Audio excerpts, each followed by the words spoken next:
Doelen met duidelijke cijfers en deadlines zijn meestal een heel erg slechte idee, omdat wij de neiging hebben onszelf te overschatten en dan wel gefrustreerd raken als het uiteindelijk wel misgaat. Maar dat kan je niet goed voorkomen, dat gebeurt volledig vanzelf. Dus hier zijn mijn plannen voor 2022. We zullen het taal voor taal doorgaan en wij beginnen met het Welsh. Mijn doelen voor het Welsh zijn eigenlijk vrij eenvoudig. Niet slechter worden. Ik wil eigenlijk alleen maar een beetje televisie kijken, af en toe een boek lezen en misschien met vrienden praten of met mensen op straat of in de winkels of zo. Het gaat alleen maar om de taal niet te vergeten. Dus ja, niets geks. Nederlands. Hier wil ik een C2 niveau bereiken. Dat is ook volgens mij niet meer zo ver weg. Ik kan de taal al zonder enkele moeite begrijpen. Maar mijn spraakvaardigheden zijn nog niet helemaal perfect. Ik haal het af en toe ook nog een beetje door met het Duits. En mijn actieve woordenschat hoeft ook nog een beetje te groeien. Maar ik kan het wel al vloeiend praten, zou ik zeggen. Wat doe ik voor het Nederlands? Eigenlijk precies hetzelfde zoals in het Welsh. Ik kijk series, ik lees boeken. Alleen maar een beetje intensiever.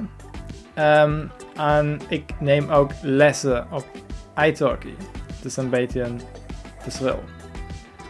En ik hoop dat ik dit doel al vroeg in het jaar 2022 kan bereiken. Omdat ik dan meer tijd zal hebben om mij volledig op het hoofdproject van 2022 te concentreren. En dat is het Frans. Ook hier wil ik een C2 niveau halen. Maar de verschil is dat mijn Frans echt wel slechter is dan mijn Nederlands. Begrijpen kan ik het redelijk wel, al bij niet zonder moeite. Maar mijn spreekvaardigheden in het Frans zijn, zou ik zeggen, niet overtuigend. Het is weer hetzelfde spel. Een heleboel series, documentaires, boeken, italki-lessen en zo verder. Ik weet, ik heb nog een heel lange weg te gaan. Maar ik heb er ook wel tijd voor. En als ik dat in kan passen, zou ik mij ook heel graag specialiseren op mijn hobby's. Namelijk schaken, filosofie en dierenrechten.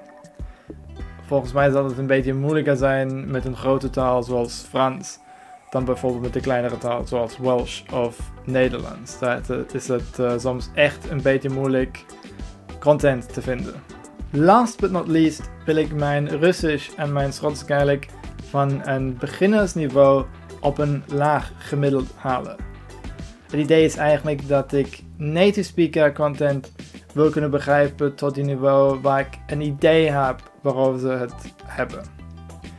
Deze twee talen zullen waarschijnlijk de hoofdfocus van volgend jaar zijn, maar dat zal dan natuurlijk onderwerp voor een toekomstig video zijn. Op een gemiddelde dag doe ik ongeveer een half uurtje Russisch en een half uurtje Schots Gaelic. En de rest van de tijd die ik voor het talen leren heb, dus ongeveer 2 uur, gaan naar Nederlands of Frans. Welsh doe ik alleen maar af en toe als er iets interessants op televisie is of zo, of als ik een kans heb te praten of wat dan ook. Dus in andere woorden, ik doe 3 talen studeren op een gemiddelde dag. Dat was het. Ik weet dat mijn doelen erg ambitieus zijn en het is vrij waarschijnlijk dat ik ze niet allemaal zal kunnen halen.